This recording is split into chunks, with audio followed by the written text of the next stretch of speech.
The storm was approaching, bringing with it dark clouds that covered the sky. The wind howled from all directions. My friends Ethan, Rachel, Daniel, and I decided to take shelter in an old house we found during our hike through the mountains.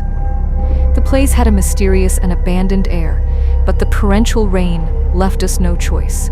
As soon as we entered the house, the sound of the rain seemed to grow louder. The walls were covered in mold, and the windows creaked and banged with each gust of wind. The living room was full of furniture covered with white sheets, yellowed with age. There was something unsettling in the air, a feeling that we were being watched.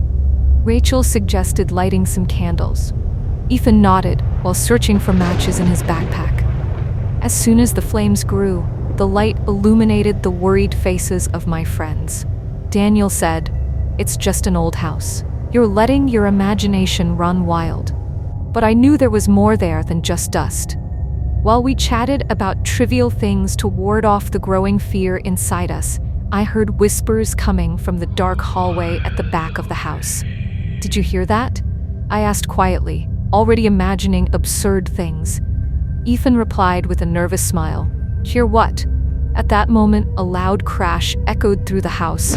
It was as if something had fallen upstairs. The sound made my heart race, and we all exchanged uneasy glances. "Let's go check it out," Daniel suggested. Reluctantly, we headed toward the dusty spiral staircase.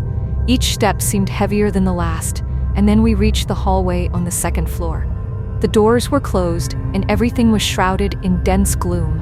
When we opened the first door on the left, we found an empty bedroom except for an old bed covered with dry leaves and cobwebs built up over the years. However, as soon as we stepped into that dark space, the whispers grew louder until they became deafening screams inside our heads.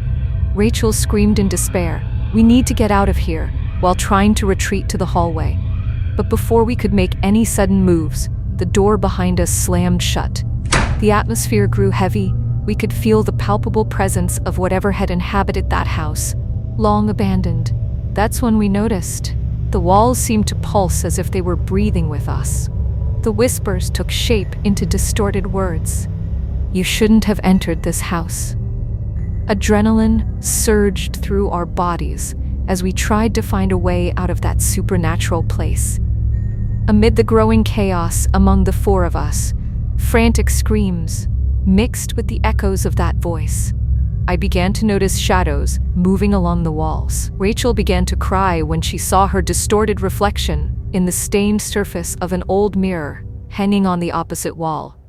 "We're trapped here. No one will be able to help us." I needed to think fast.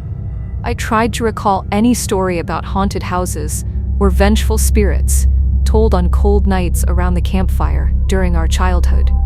Secrets, that's what I remembered. Secrets need to be revealed. Then I approached the group. The spirit wants something from us. But did we do something wrong? Daniel said, "Of course not. We have nothing to do with this." At that moment, we heard the whispers again, louder this time. Revelations. I felt my body tremble when I realized we had gone through life hiding truths from each other, unspoken fears and personal secrets buried deep within our souls. I looked at each of them. "Guys, we need to tell everything now." And so it went. First, Ethan revealed that he had stolen and financially harmed a family and could be arrested. Then Rachel confessed her secret feelings for her younger brother. Daniel spoke about his fears regarding his sexuality and the abuse he had suffered. And finally, I revealed my fear about my terminal illness. And as each confession came out, the whispers gradually diminished until they ceased completely. In the end, we spent the rest of the night in absolute silence, paralyzed by the tension that had filled that terrifying place. But now, despite the relief, a great embarrassment arose among us. At dawn, we opened the rusty doors and left that cursed place where so many voices had tormented us.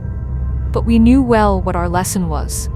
Sometimes you need to face your own demons before they appear right in front of your eyes.